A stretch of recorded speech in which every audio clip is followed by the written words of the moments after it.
ஆற்றுல பிடிச்ச உயிரோட மீன். வாங்க சமைச்சு பார்க்கலாம்.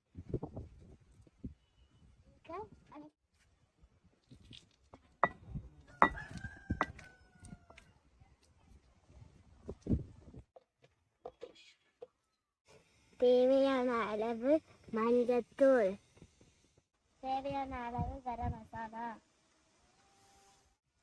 தேவையான அளவு கொத்தமல்லி தூள். அனைத்தையும் அரைத்து வைத்த மசாலா நன்றாக கலக்கணும். வெங்காயத்தை நல்லா இடிக்கணும்.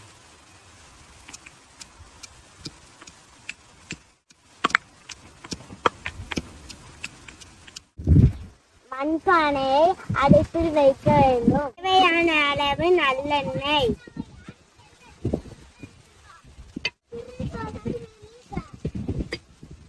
எண்ணெய் காய்ந்தவுடன் சிறிதளவு வெந்தயம் போடணும். இடித்து வைத்த சிறிய வெங்காயத்தையும் கருவேப்பிலையும் சேர்த்து வதக்க வேண்டும்.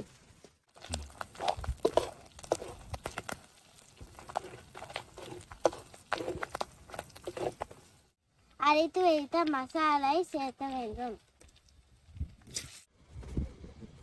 நன்றாக கொதிக்க வைக்க வேண்டும். மீனை சேர்த்து சிறிய நேரம் கொதிக்க வைக்க வேண்டும்.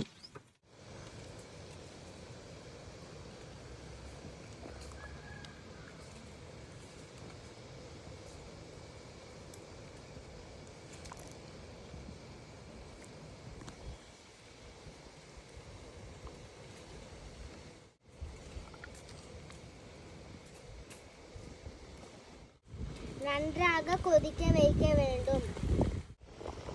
ஒரு முறை கொதித்த பின் மீனை திருப்பி விட வேண்டும். கொத்தமல்லி தழையை தூவி இறக்க வேண்டும். சுவையான காவேரி ஆற்று மீன் தயார். வாங்கள் அனைவரும் உண்ணலாம்.